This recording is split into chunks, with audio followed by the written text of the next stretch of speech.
Facebook চালাতে হবে এই নির্দেশ আছে কোরআনে। এই মৌলবি, তুই এত সিনেমা দেখলে তুই পড়ালেখা করস কোন সময়? তুই সিনেমা দেখা দেখা ওয়াজ করতে আইলে ওয়াজের ভিতরে তো আল্লাহ ফেসবুক চালায়, এটাই দেখবি গাধার ঘরের গাধা। ঠিক কিনা বলে? কথা আছে ফেসবুকের কথা, কোরআন শরীফ আছে, কিন্তু ফকিন্নির পোলারা মিলাদুন নবীর কথা পায় না, নবীর মিলাদে কিয়াম করার কথা পায় না। ডাল মে কুছ কালা হ্যায়। আমাদের দেশে মৌলবী সাহেব বাইরেছে, আজকে একটা ভিডিও দেখলাম, এবারে অতীতে অনেক কথা কু কথা কইছে, এখন নতুন করে আরেক কথা কইছে, ফেসবুকের কথা বলে কোরআন শরীফ আছে। আল্লাহ বলে লাইক দেয়, আল্লাহ বলে শেয়ার দেয়, ওরা কতল করা ওয়াজিব হয়ে গেছে। কোরআন শরীফের তাফসীর বিকৃতি করা, স্বয়ং রব্বুল আলামিনকে দুনিয়াদার আমরা তুচ্ছ মানব জাতির সামান্য অ্যাপস ব্যবহার করি ফেসবুক, সেইটার সাথে রবের আইনা লাগাইয়া দেওয়া নেহায়েত নিকৃষ্ট জঘন্য কুফরি। ঠিক কিনা বলেন? কিভাবে বললো সেই কথা, আল্লাহ বেলা লাইক দেয়। তো আল্লাহ যদি লাইক দেয় তাইলে তার মানে কি বোঝা গেল? আল্লাহ ফেসবুক চালায়। নাউযুবিল্লাহি মিন যালিক। আল্লাহ যদি শেয়ার দেয় তার মানে কি দাঁড়ায়? আল্লাহ ফেসবুক চালায়। নাউযুবিল্লাহি মিন যালিক। আচ্ছা, সমস্ত কিছু সৃষ্টি করেছেন কে? আল্লাহ। তাহলে আল্লাহ যদি ফেসবুক চালায়, লাইক দেয়, শেয়ার দেয়, লাইক দেয়, তাইলে তো নিশ্চয়ই ফেসবুকটা অন্য কেউ বানাইছে, তাই না? এই ফেসবুকটা আল্লাহ বানাইছে এটা তো প্রমাণ হয় না, অন্য কেউ বানাইছে। তার মানে কি? রব এমন কোন একটা জিনিস ব্যবহার করেন যেটা অন্য কেউ বানাইছে, তার মানে রব কি আর রবের জায়গায় থাকে?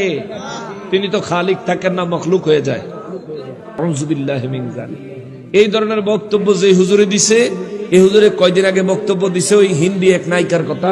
এই নায়িকা বেলে দুনিয়ার ব্যক্তিতে সুন্দর বেডি, মিয়ার নাম সুন্দর, নবীজি চাচা জানের নামে নাম আমির হামজা।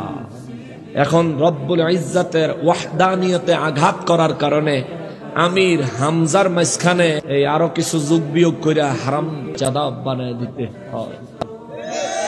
তার জন্মে গন্ডগোল আছে, নাইলে আল্লাহ সম্পর্কে এইরকম বাজে কথা বলতো না। ঠিক কিনা বলেন? রব সম্পর্কে এমন কথা কেমনে বলে? তাদের সাহস কোথায় গেছে?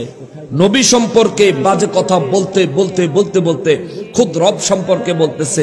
তে কয়দিন পরে পরে বাংলাদেশের সিনেমার ব্যক্তি নায়িকার নামতে জানে, ব্যক্তি নায়িকার নামতে জানে, ভারতের সিনেমার সবটি নায়িকার নামতে জানে। এই মৌলবি, এই মৌলবি, তুই এত সিনেমা দেখলে তুই পড়ালেখা করস কোন সময়? তোর তো পড়ালেখা নাই রে ভাই। তুই সিনেমা দেখা দেখা ওয়াজ করতে আইলে ওয়াজের ভিতরে তো আল্লাহ ফেসবুক চালায়, এটাই দেখবি গাধার ঘরের গাধা। ঠিক কিনা বলেন? ওর চাইতে গাধা অনেক ভালো। গাধা আল্লাহর নাফরমান না, কিন্তু সে আল্লাহর নাফরমান। গাধা আল্লাহর দুশ্মন না, সে আল্লাহ এবং তার রাসূলের দুশ্মন। আল্লাহ ফেসবুক চালায়, কইলুরে কি কথা? তাগো কোন হুজুরি মাঝে মধ্যে কয় কোরআন শরীফে বলে কুমিল্লার কথা আছে, আবার কোন হুজুরে কয় কোরআন শরীফে বলে দিনাজপুরের কথা আছে।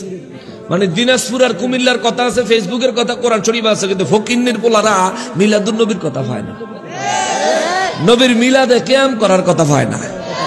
ডাল মে কুছ কালা হ্যায়। মানুষ শত্রুতা করে বলুক আর ভালোবাসা বলুক, আমাদেরকে দেখলে বলে আশিকে রাসূল যায়, আমাদেরকে আল্লাহ আল্লাহ